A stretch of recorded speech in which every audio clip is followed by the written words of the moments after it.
Hello दोस्तों, स्वागत है फिर से एक और न्यू मज़ेदार वीडियो में। तो जैसा कि लास्ट एपिसोड में हमने देखा था कि लीलू सुपरवाइज़र को बुला के लाया होता है और अब आगे वहाँ मौजूद कई स्टूडेंट के चेहरे पर घबराहट साफ झलक रही थी। किसी ने सोचा भी नहीं होगा कि बहादुर बचाव कर्मी लीलू अपने साथ एक सुपरवाइज़र को लेकर आएंगे। धिक्कार है, ये यंग लॉर्ड तो बड़ा ही खतरनाक है। कितना डरपोक है, वो जोंगफू से डरता है क्या? छात्रों के बीच झगड़ा हुआ और वे सचमुच रोते हुए टीचर के पास चला गया। है ना वैसे, लेकिन यह सही लगता है ना? वैसे तो अंदर की लड़ाई करना नियमों के खिलाफ है। आप सही कह रहे हैं, लेकिन देखने वालों में से एक हकलाया। बेशक असल में सही लीलू था। सुपरवाइज़र को बुलाने का उसका निर्णय थोड़ा उनको बुरा लगा, लेकिन आखिरकार यह मामला इतना गलत क्यों लग रहा था? जब वे उदास होकर खड़े थे तो जोंगफू ने जल्दी से जाओ कुओ को छोड़ दिया, जिसकी पीठ को वो मजबूती से पकड़े हुए था। फिर वो मुस्कुराते हुए सुपरवाइज़र की ओर मुड़ा। मास्टर, हम लड़ नहीं रहे थे, बस खेल रहे थे। तुम मुझे पीटने ही वाले थे, जाओ कुओ ने कहा। जोंगफू का चेहरा लाल हो गया और उसने पलटवार में कहा, असंभव, मेरी बदनामी मत करो। लीलू ने मुस्कुराते हुए आगे कदम बढ़ाया। चिंता मत करो, बेझिझक अपने मन की बात रखो, हिम्मत रखो, उसने जाओकुओ को कहा। जोंगफू ने जबरदस्ती मुस्कुराते हुए कहा, कुछ नहीं, बिल्कुल नहीं। टीचर ने स्थिति का जायजा लिया और जेनिथ एकेडमी की उस लड़की को देखा जो भालू जैसी हड्डी कट्टी दिखती थी, और उसने अपने होंठ सिकोड़े। इससे बेहतर कोई नहीं मिली तुम्हें? पूरी तरह से शर्मिंदा हो गया। जेनिथ एकेडमी में हमेशा से ही ज़्यादातर लड़के ही पढ़ते थे, लड़कियां बहुत कम थी, और यह छोटी सिस्टर टॉप 20 में इकलौती लड़की थी जो वो उन सभी की चाहती थी। तुम्हें 3 घंटे खड़े रहने की सज़ा मिलेगी। 1 मिनट भी कम हुए तो डीन आकर तुम्हें ले जा सकते हैं, सुपरवाइज़र ने ठंडे लहजे में कहा।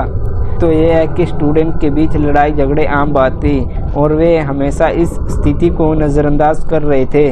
लेकिन अब जब लीलू ने इसकी रिपोर्ट कर दी थी तो उनके पास जवाब देने के अलावा कोई विकल्प नहीं था, वरना वे अपनी नौकरी खो देते। सज़ा सुनाने के बाद सुपरवाइज़र जाने के लिए मुड़ा।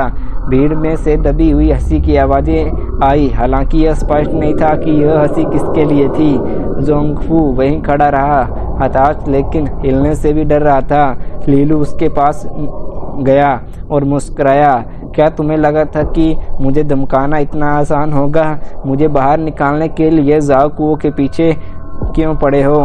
जोंगफू ने उसे घूरकर देखा और फिर दूसरों का कहना था कि यंग लॉर्ड से डरने की कोई बात नहीं है, लेकिन मुझे लगता है कि तुम इन कंपटीशन में सबसे बड़े छुपे रुस्तम हो। मैं बस तुम्हारी परीक्षा लेना चाहता था। लीलू हैरान रह गया। तुम मुझे इतना सम्मान देते हो? जोंगफू ने सिर हिलाया। मैं जानता हूँ कि जियान किंगे कितनी टैलेंटेड है और खौफनाक। मुझे विश्वास नहीं होता कि उसका मंगेतर निकम्मा होगा। क्या तुम पहले जियान किंगे से लड़ चुके हो? एक के बाद एक चौंकाने वाली बातें। जोंगफू के कंधे झुक गए। मैंने उससे लड़ाई की, लेकिन वो मेरी जान बचाने के लिए बेताब थी। उसने एक बार मेरी तरफ देखा और डर से मेरे पैर सुन्न हो गए। लेकिन लीलू, तुम्हें अपनी चालें छुपाने पर इतना जोर देते देखकर मुझे यह जानने की बहुत उत्सुकता हो रही है कि तुम असल में क्या छुपा रहे हो। मैं कंपटीशन में तुम्हारे प्रदर्शन का इंतज़ार कर रहा हूँ। जब आप इसे देखेंगे तो आपको पता चल जाएगा। लीलू मुस्कुराया और जोंगफू के कंधे पर थपथपाते हुए बोला, अच्छा, तो फिर इसी तरह खड़े रहो, मैं सोने जा रहा हूँ। वो मुड़ा और जाओकुओ को अपने साथ ले गया और के जाने के बाद कई स्टूडेंट ने उन्हें अजीब निगाहों से देखा। जोंगफू ने उन्हें जाते हुए देखा और निराशा से अपना मुंह सिकोड़ लिया। तभी उसे अचानक कुछ समझ में आया। धिक्कार है, सजा भुगतने का मतलब है कि मैं शी हुआंग की मीटिंग में शामिल नहीं हो सकता। मुझे वो गद्दार तो नहीं समझेगा। एंड व्हाइट स्पिरिट गार्डन में कहीं एक कमरा शी हुआंग ने जियांग लियांग और चीसू का गर्मजोशी भरी मुस्कान के साथ स्वागत किया, यहाँ तक कि उनसे बड़ी विनम्रता से बात करते हुए उन्होंने खुद के लिए चाय भी डाली। तीनों ने थोड़ी देर बातचीत की। चीसू ने भौहें चढ़ाते हुए कहा, जोंगफू कहाँ है? जियांग लियांग को भी कुछ गड़बड़ लग रही थी। जोंगफू एक ऐसा बंदा नहीं था जो शी हुआंग में कोई दिलचस्पी नहीं दिखाए। अगर संभव होता तो वो जरूर आता। शी हुआंग की मुस्कान उसकी आंखों में छिपी गहराई उदासी को नहीं दर्शा पाई। जोंगफू उसका अपमान तो नहीं कर रहा होगा? तभी दरवाजे पर एक साउंड सुनाई दी और कोई अंदर आकर उसके कान में कुछ फुसफुसाया। शी हुआंग के चेहरे पर हैरानी के भाव आ गए। उसने उस व्यक्ति को हाथ हिलाकर विदा किया, फिर मुस्कुराते हुए बाकी दोनों की ओर मुड़ा। लगता है जोंगफू आज रात नहीं आ पाएगा। तो नहीं, जियांग लियांग और चीसू दोनों आश्चर्यचकित थे। वो लीलू की जासूसी करने गया था और अंत में उसकी शिकायत सुपरवाइजर से कर दी गई। उसे 3 घंटे खड़े रहने की सजा मिली। यह कहते हुए शी हुआंग के चेहरे पर एक अजीब सा भाव था। जियांग लियांग और चीसू दोनों ने एक साथ कहा। वे एक दूसरे को देखने लगे, यह तय नहीं कर पा रहे थे कि हंसे या गुस्सा हो। लीलू उम्मीद के विपरीत खेल रहा है। जियांग लियांग मुस्कुराए बिना नहीं रह सका। टीचर से शिकायत करने की तक की हिम्मत करना, क्या उसे उपहास का डर नहीं था? शायद उसे पता था कि जोंगफू उससे कहीं बेहतर है, इसलिए उसके पास यही एकमात्र विकल्प था। चीसू ने जानकारी दी, मैंने पहले ही कहा था लीलू को परखने की कोई ज़रूरत नहीं है। वो यहाँ ध्यान देने लायक व्यक्ति नहीं था। उसे इतनी सावधानी की ज़रूरत नहीं थी। जियांग लियांग ने मुंह चढ़ाते हुए बोला। शी हुआंग ने हंसते हुए कहा, जोंगफू की सावधानी सराहनीय है। अगर कंपटीशन में लीलू से सामना हुआ तो उससे निपटाना तो ज़रूरी है ताकि बाद में कोई दुर्घटना ना हो। लेकिन वो इससे ज़्यादा परेशान नहीं दिखे, बल्कि उन्होंने बातचीत को मेन पॉइंट की ओर मोड़ दिया। हालांकि जोंगफू उपस्थित नहीं था, लेकिन आज हमारा उद्देश्य पूरा होने में देरी नहीं होगी। हम सभी का एक ही लक्ष्य है, साउथविंड एकेडमी को त्यांजू प्रोविंस की टॉप एकेडमी के रूप में उसका खिताब से हटाना। और इस साल उनकी सबसे मजबूत दावेदार लुकिंगेर है। जब तक हम उससे निपटते रहेंगे, साउथविंड एकेडमी अपना फर्स्ट स्थान का खिताब खो देगी। उस समय उसके लिए बांटी गई सीटों की संख्या भी कम हो जाएगी। मेरा सुझाव सीधा साधा है, फाइनल स्टेज में हमें मिलकर काम करना होगा ताकि लुकिंगेर को रास्ते से बाहर किया जा सके। जियांग लियांग चीसू ने एक दूसरे को देखा। दोनों ने एक दूसरे की आंखों में संदेह देखा। लुकिंगेर के खिलाफ मिलकर लड़ना आसान नहीं था। उसकी ताकत को देखते हुए वो सुरक्षित रूप से पीछे हट सकती थी। इसके अलावा फाइनल स्टेज में कई पावरफुल ओपोनेंट होंगे। अगर हम उस पर ही ज़्यादा ध्यान दें तो दूसरे भी बीच में आकर हमें घेर सकते हैं। शी हुआंग ने हल्की सी मुस्कान दिखाई। सब कुछ व्यवस्थित हो चुका है, आपको बस मेरे द्वारा निर्धारित समय और स्थान पर उपस्थित होना है। दोनों कुछ पल चुप रहे, फिर अंत में उन्होंने सिर हिलाकर सहमति जताई। तो फिर जैसा आप कर रहे हैं वैसा ही होगा। साउथविंड एकेडमी ने त्यांजू प्रोविंस का नेतृत्व बहुत लंबे समय तक किया है। अब समय आ गया है कि ताज का नया धारक हो। चाय का प्याला उठाते ही शी हुआंग की मुस्कान और चौड़ी हो गई। तीनों ने एक दूसरे को टॉस किया। अच्छा, फिर आपके साथ काम करके अच्छा लगा। अगले 2 दिनों तक लीलू को अकेला छोड़ दिया गया। हालांकि जब भी वो बाहर जाता तो उसे अजीब निगाहों का सामना करना पड़ता था। क्या उसे परवाह थी? बिल्कुल नहीं। यह उन अनुभवों के मुकाबले कुछ भी नहीं था जो उन्होंने पिछले 2 सालों में झेले थे। White spirit garden with restaurant. लीलू और जाओकू भोजन करने आए थे, लेकिन जब वे सीढ़ियों से ऊपर आए तो उन्होंने देखा कि हॉल में शोर करने वाले यूथ और लेडी में खचाखच से भरा हुआ था और आज अराजकता और हंसी की गर्जना भरी लहरें ने उन्हें हतोत्साहित कर दिया। इतने सारे लोग बहुत ज़्यादा हैं, जाओकू ने धीरे से कहा। लीलू मान गया। वो जाने के लिए मुड़ा ही था, तभी उसने दूर से खिड़की के पास एक सीट पर बैठे किसी व्यक्ति को उसे हाथ हिलाते हुए देखा। उसने और गौर से देखा कि वो कौन है। वो लुकिंगेर थी। चलो मुझसे मुफ्त में खाना खा लेते हैं। लीलू ने जरा भी संकोच नहीं किया और जाओ कुओं के साथ सीधे मेज की ओर चल पड़ा। लेकिन जैसे ही वो वहां पहुंचा, उसने देखा कि लुकिंगेर की मेज पर पहले ही दीपा किंग और सोंग यून फैंग बैठे हुए थे। अगर आप चाहें तो बेझिझक शामिल हो सकते हैं, जगह है, लुकिंगेर ने अपनी सलीके से सजी उंगलियों से खाली सीट की ओर इशारा करते हुए कहा। दीपा किंग ने लीलू को घूरकर देखा, लेकिन इस बार उसने पहले की तरह ताना नहीं मारा। वो चुपचाप बैठी पानी पीती रही। सोंग यून फैन अपने सामान्य रवैये को ज़्यादा महसूस कर रहा था। उसे लगा कि उन्हें बेहतर समझ होनी चाहिए।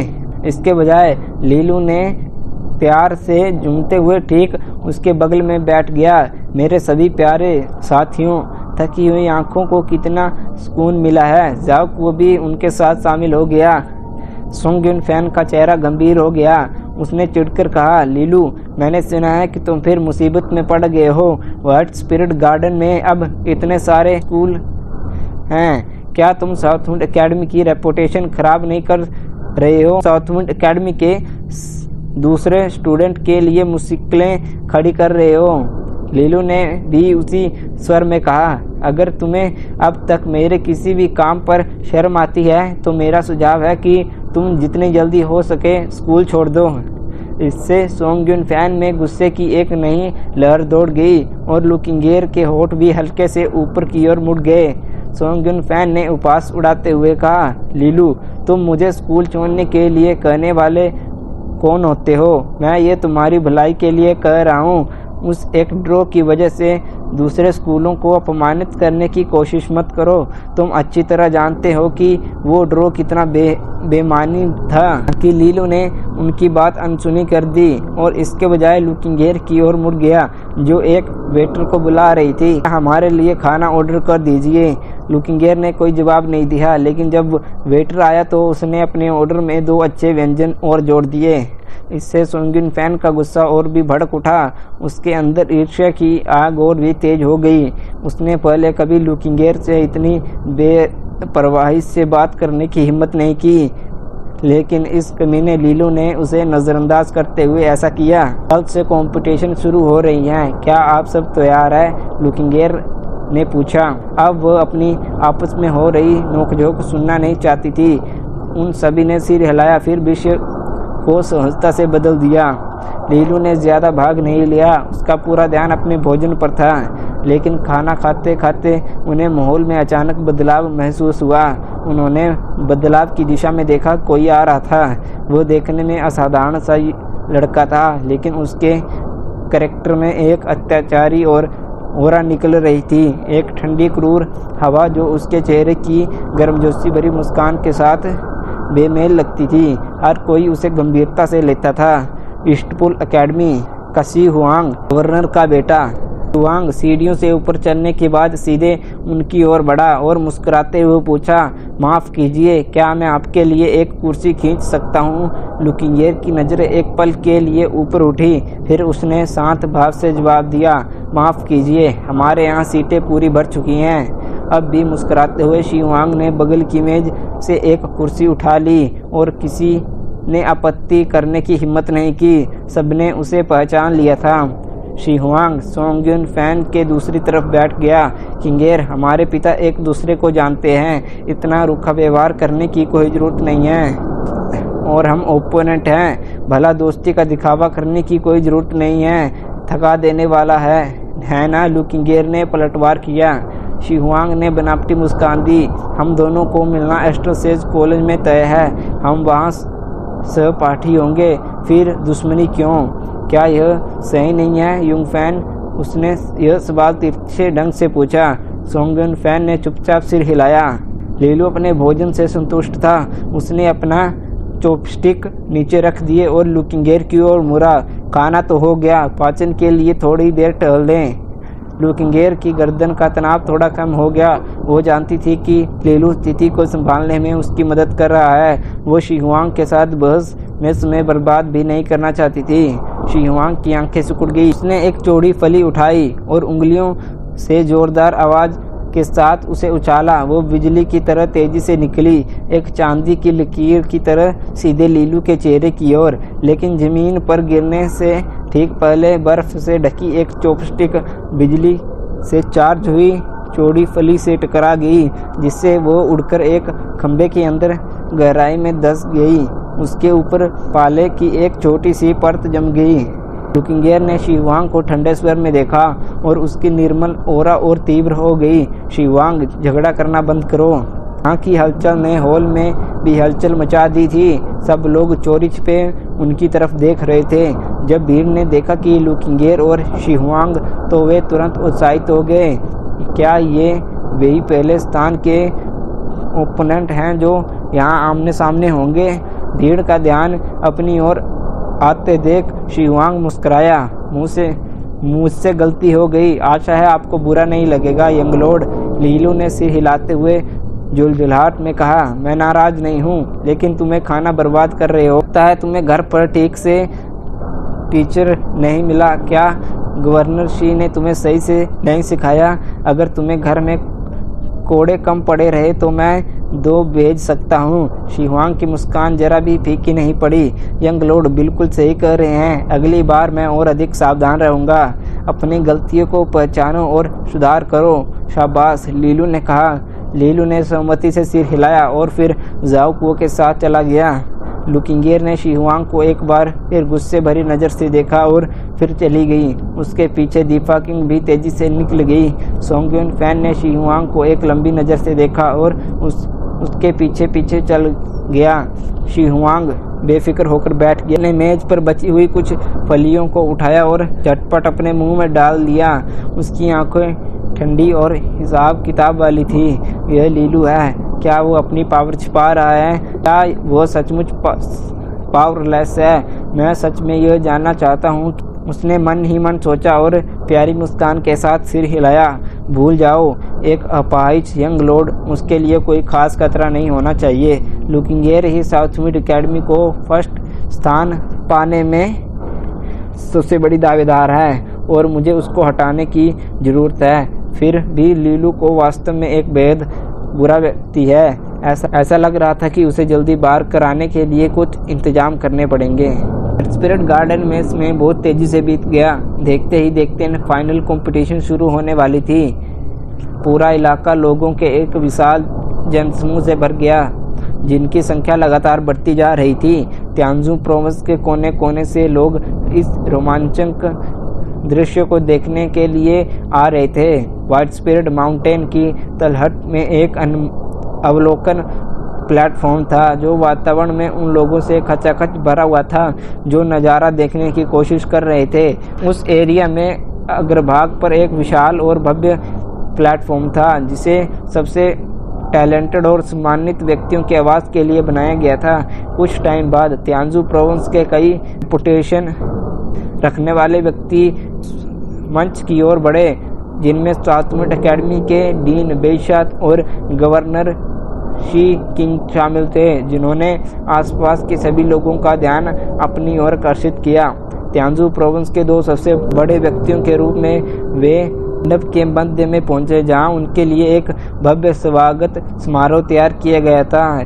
ओल्ड डीन अब भी काफ़ी जोशीले और उत्साहित दिखते हैं। यह बिल्कुल भी बुरा नहीं है, गवर्नर शी ने मुस्कुराते हुए कहा। डीन बेई ने भी इसी तरह एक अर्थहीन मुस्कान के साथ जवाब दिया। मैंने सुना है कि गवर्नर शी साउथमिड एकेडमी के पीक स्थान पर होने से काफ़ी असंतुष्ट हैं। ये सरासर गलत अफवाहें हैं। गवर्नर शी ने सिर हिलाया। वे इसके बारे में और कुछ भी बोलने को तैयार नहीं थे। अपना लहजा बदलते हुए उन्होंने आगे कहा, त्यांजू प्रोविंस की पीक एकेडमी का खिताब सच्ची ताकत से ही हासिल किया जा सकता है। यह एक अटल सत्य है। जब तक कि साउथमिड एकेडमी लड़खड़ा न जाए तब तक कोई और विकल्प नहीं है ना? उसकी उकसाहट सुनकर ओल्ड डीन ने उदासीनता से जवाब दिया। सच कहूँ तो जब मेरे साउथमिड एकेडमी रेपुटेशन स्थापित हो रही थी, तब न तो किसी ने तुम्हारा नाम सुना था और न ही स्कूल एकेडमी का। हाल के सालों में गवर्नर शी ने त्यांजू प्रोविंस की बागडोर संभाली थी और दोनों के बीच लगातार मतभेद बने रहते थे। विवाद का एक मुख्य कारण साउथवुड एकेडमी की रेपुटेशन थी। ओल्ड डीन के लिए साउथवुड एकेडमी की रेपुटेशन उनके अपने बच्चों से कम नहीं थी। वे किसी को भी इसे नुकसान पहुंचाने की हिम्मत करने नहीं देते थे। दूसरी ओर जिया किंगडम की रॉयल फैमिली अक्सर अपने कई गवर्नर के प्रदर्शन की समीक्षा करती थी। चूंकि ओल्ड डीन त्यांजू प्रोविंस की पीक एकेडमी के लीडर थे, इसलिए इन सीमाओं के दौरान उनका काफ़ी प्रभाव था। दोनों के बीच अक्सर मतभेद होते रहते थे। ऐसे में वे भला किसी भी तरह की सकारात्मक टिप्पणी कैसे दे सकते थे। इसी वजह से गवर्नर शी अधिकारियों के पद में और आगे नहीं बढ़ पाए। समय बीतने के साथ साथ उनकी दुश्मनी और गहरी होती गई और आज की मौखिक झड़प तो होनी ही थी। यह साल गवर्नर शी के लिए विशेष रूप से महत्वपूर्ण था। यदि उनका प्रदर्शन मूल्यांकन अच्छा नहीं रहा तो उन्हें संभवतः किसी लोअर ग्रेड के काउंट्री में भेज दिया जाएगा, जो त्यांजू प्रोविंस से काफ़ी कमज़ोर होगी। यह भी एक मुख्य कारण था जिसके चलते शी हुआंग साउथवुड एकेडमी को पीक एकेडमी के रूप में हथियाना चाहता था। उनके पास कोई और विकल्प नहीं था। इंडियन के केंद्र में व्याप्त ठंडी ऊर्जा आसपास की चहल पहल के बीच का एक स्पष्ट विरोधाभास चुकाने वाला था। सोंग, दीफा और बेई परिवारों के लीडर आपस में खुशी खुशी बातचीत करते हुए नज़ारों और आवाज़ों का आनंद ले रहे थे। गोल्डन ड्रैगन बैंक के प्रेसिडेंट लू भी अपनी जगह लेते ही खुशी से झूम उठे। यह फाइनल कंपटीशन उनके लिए बेहद महत्वपूर्ण थी क्योंकि उनकी लाडली भतीजी इसमें भाग लेने वाली थी। पवेलियन के दूसरे हिस्से में लुओलान परिवार के प्रतिनिधित्व के रूप में काइवे और यान लिंकिंग भी पहुंचे थे। वे यह देखने के लिए बहुत रुचि रखते थे कि इस कंपटीशन के दौरान उनके यंग लॉर्ड कैसा प्रदर्शन करेंगे। क्योंकि वे जानकिंग के बेहद करीब साथी थे, इसलिए वे लीलू को छोटे भाई की तरह मानते थे। उनकी खूबसूरती और बढ़ता आत्मविश्वास उनके आकर्षण को और भी बढ़ा देता था। बेशक कभी कभी वह भी छोटे भाई बहन की तरह बहुत परेशान भी करता था। क्या आपको लगता है कि यंग लॉर्ड टॉप 10 में जगह बना पाएंगे? काइवे ने कुर्सी पर झुकते हुए बड़े सलीके से पूछा। उन्होंने धीरे धीरे एक केला छीला और हल्के हल्के निवाले लेते हुए उसका स्वाद लिया। इस दृश्य को देखने वाले किसी भी पुरुष के भीतर निस्संदेह एक आग सी जल उठती। यान लिंकिंग की पतली जेड जैसी उंगलियां अस्तबल पर थपथपा रही थी। अरे चालाक औरत, क्या तुम कुछ कम दिखावटी तरीके से नहीं कर सकती हो? खैर, यहाँ और कोई नहीं है, काइवे ने नाराजगी से कहा। उसी समय उसने मेज से खरबूजे का एक टुकड़ा उठाया। क्यों ना तुम इसे चख लो, इससे तुम्हें मैच्योरिटी की ओर बढ़ने में मदद मिलेगी। तुम्हें बिल्कुल भी पछतावा नहीं है। थोड़ी सी छूट दो तो बहुत बड़ा फ़ायदा उठाओगी। यान लिंकिंग गुस्से से चिल्लाई। क्या उसे लगता था कि इतनी अच्छी तरह से संपन्न होने के कारण वो जो चाहे कर सकती थी? तुरंत बदला लेते हुए उसने एक हाथ से काइवे को पकड़ लिया और दूसरे हाथ से उसे गुदगुदी करने लगी। काइवे बेकाबू हंसी से कांपते हुए पूरी तरह से घबरा गई और खुद को छुड़ाने में असमर्थ हो गई। अंत में वे केवल क्षमा मांगने के अलावा कुछ नहीं कर सकी। मुझे माफ़ कर दो, मैं गलत हूँ। काइवे के चेहरे पर दिख रही दयनीय अभिव्यक्ति लुओलान परिवार के कई मामलों को निपटाते समय उनके द्वारा आमतौर पर अपनाए जाने वाले शांत और नॉर्मल व्यवहार से बिल्कुल विपरीत थी। यान लिंकिंग ने ठंडे सी आवाज़ निकाली और फिर अपनी सीट पर वापस चली गई। लीलू को 7th सील स्टेज तक पहुंच जाना चाहिए था और जिस तरह से हालात चल रहे हैं उसे देखते हुए टॉप 10 में जगह बनाना काफ़ी मुश्किल होना चाहिए। लुकिंगेर फर्स्ट स्थान हासिल कर लेती है तो साउथवुड एकेडमी संभवतः फिर से फर्स्ट स्थान प्राप्त कर लेगी और 15 सीटें हासिल कर लेगी। लीलू को वेस्टरसेज कॉलेज में एंट्री मिलने की पूरी संभावना है। काइवे ने हल्की सी हंसते हुए कहा। मुझे व्यक्तिगत रूप से लगता है कि यंग लॉर्ड के लिए टॉप 10 में प्रवेश करना मुश्किल नहीं होगा। यान लिंकिंग ने काइवे को हैरानी भरी नज़रों से देखा और उसकी भौहें तन गई। वो समझ ही नहीं पा रही थी कि लीलू पर काइवे का इतना भरोसा आखिर कहाँ से आया था। उसके मिलनसार और दोस्ताना व्यवहार के आधार पर उसका आंकलन मत करो। उसके भीतर गहरा स्वाभिमान समाया हुआ है, साथ ही वो उन दोनों का पुत्र है और किंगेर का होने वाला पति भी है। अपने स्वभाव के कारण हो सकता है कि वो टॉप स्थान पाने के लिए जुनूनी न हो, लेकिन मुझे डर है कि वो कभी दूसरों से दान स्वीकार नहीं करेगा। वो एस्ट्रोसेज कॉलेज मुफ्त में एंटर नहीं होगा, इसके बजाय वो इसके लिए अपनी पूरी ताकत से संघर्ष करेगा, काइबे ने समझाया। दूसरी ओर सबसे महत्वपूर्ण बात यह है कि मुझे लगता है कि हमारे यंगलॉर्ड इतने साधारण व्यक्ति नहीं हैं। उन्होंने निश्चित रूप से अपनी क्षमताओं को बहुत गहराई से छिपा रखा है। आखिरी वाक्य ने यान लिंकिंग को गहरी सोच में डाल दिया। यह सच था कि लीलू अक्सर दूसरों को एक अथाह अनुभूति कराता था। उससे महज 1 महीने पहले ही अपनी पावर को प्रकट किया था, फिर भी उसने जो हासिल किया है वो अनएक्सपेक्टेड था।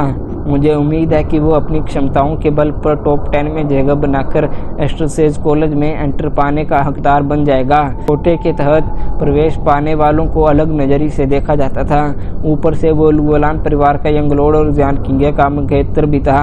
ऐसे में उसके लिए हालात और भी अजीब हो जाएंगे। अब जब मैं इसके बारे में सोचती हूँ तो लगता है कि लीलू को एस्ट्रोसेज कॉलेज में प्रवेश शायद अच्छा न हो। यान लिंकिंग ने इस समय अपने चश्मे को चमकाया और उसके चेहरे पर दया का भाव आ गया। काइबे ने भी धीरे से सिर हिलाया। उसने जिया किंगडम की कठिनाइयों का सामना किया था और एस्ट्रोसेज कॉलेज के बारे में उसे अच्छी जानकारी थी। साथ ही वो जियान किंग की रेपुटेशन से भी भली भांति परिचित थी।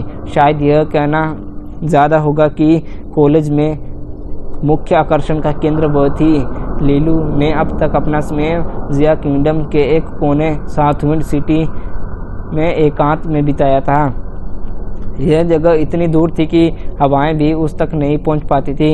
इसके विपरीत एक बार जब उसने एस्ट्रोसेज कॉलेज में एंटर करने की पहल की तो उससे अंततः जियान किंग की तेज और महिमा का पूरा प्रभाव अनुभव करने और समझने का अवसर मिलेगा। कमजोर इच्छा शक्ति वाला व्यक्ति कभी जीवित नहीं रह पाएगा। जैसे ही वे बात कर रहे थे, मैदान का माहौल चरम पर पहुंच गया। दोनों अकेडमी द्वारा भेजे गए स्टूडेंट के समूह की ओर मुड़कर देखा। जैसे ही वे भीड़ के बीच से गुजरे, उन्होंने आसानी से साउथविंड अकेडमी के समूह में एक चांदी जैसे भूरे बालों वाले लड़के को पहचान लिया। यंगलॉर्ड सचमुच देखने में सुंदर हैं। अपने बालों को रंगने के बाद वे पहले से भी ज़्यादा सुंदर लग रहे हैं, काइबे ने सहजता से टिप्पणी की। इस पर ताना मारते हुए कहा, छी, बस एक बेवकूफ़ है छिछोरा। इसके बावजूद उसे यह मानना पड़ा कि लीलू बाकी अपने सुंदर माता पिता से बेहतरीन जीन विरासत में मिले थे। उनकी शकल सूरत से कोई कमी निकालना नामुमकिन था। असंख्य निगाहों के सामने तारों की रोशनी से जगमगाते वस्त्र पहने एक आकृति एक ऊंचे स्थान पर प्रकट हुई। उसका वस्त्र अत्यंत सुंदर और चांदी की चमक से लगातार चमक रहा था। यह पोशाक एस्ट्रोसेज कॉलेज के टीचर द्वारा पहनी जाती थी। रिस्पेक्टेड व्यक्ति को एस्ट्रोसेज कॉलेज द्वारा इस कंपटीशन के लिए नियुक्त किया गया था। दिन त्यांजू प्रोविंस के मेरे स्टूडेंट, मैं अनली हूँ, एस्ट्रोसेज कॉलेज की टीचर। यहाँ आने के लिए धन्यवाद। अब बिना देर किए मैं आपको समझाती हूँ कि इस साल की रैंकिंग कंपटीशन कैसे होगी। फाइनल अंक निर्धारित प्रणाली एस्ट्रोसेज कॉलेज के टीचर लगभग 30 साल की लग रही थी। उनकी उम्र में एस्ट्रोसेज कॉलेज की टीचर बनना उनकी रेपुटेशन का प्रमाण था। इसके बाद विभिन्न अकेडमियों के कई टीचर ने प्रत्येक स्टूडेंट को क्रिस्टल की टाइलें बांटना शुरू कर दिया। लीलू और बाकी सभी को भी एक एक वस्तु मिली। ये क्रिस्टल की टाइलें उनकी हथेली के आकार की थी और इनके ऊपर उनके संबंधित अकेडमी के चित्र और उनके नाम खुदे हुए थे। कंपटीशन शुरू होने पर आप सभी को 2 दौर के मूल्यांकन परीक्षाओं से गुजरना होगा। इन 2 मूल्यांकन में आपका प्रदर्शन आपके अंक निर्धारित करेंगे। इन 2 राउंड के दौरान स्टूडेंट को एक दूसरे की सहायता करने की मनाही है, लेकिन उसके बाद सब कुछ जायज़ है। किसी दूसरे के क्रिस्टल टोकन और मूल अंक छीनना ही परीक्षा का मुख्य कारण होगा। बेशक कोई भी अपने साथी स्टूडेंट के टोकन और अंक नहीं ले सकता। का गंतव्य व्हाइट स्पिरिट माउंटेन के साउथ विंड भाग में है। उस स्थान पर एक एंशियंट रूइंस के खंडहर हैं जिन्हें व्हाइट स्पिरिट खंडहर के नाम से भी जाना जाता है। वहां पहुंचने पर आप नियमों को अपने आप समझ जाएंगे। उनके द्वारा घोषणा किए जाने के बाद सभी स्टूडेंट के चेहरे धीरे धीरे गंभीर हो गए और वातावरण में एक स्पष्ट तनाव भर गया। आखिरी नियम की व्याख्या हो जाने के बाद एनली ने एक पल के लिए आकाश की ओर देखा और फिर एक शानदार मुस्कान बिखेरी। मैंने अब बहुत बकवास कर ली है। मुझे प्राप्त अधिकार के तहत मैं कॉलेज की फाइनल कंपटीशन के स्टार्ट होने की घोषणा करती हूँ। जैसे ही ये शब्द बोले गए ऐसा लग रहा था मानो अशांत वातावरण पीक पर पहुँच गया हो और बाहर की ओर विस्फोट होकर सभी को अपनी चपेट में ले लिया हो। फाइनल कंपटीशन शुरू हो गई हैं। तो दोस्तों वीडियो को यहीं करते हैं समाप्त। वीडियो को लाइक कर देना, चैनल को सब्सक्राइब कर देना।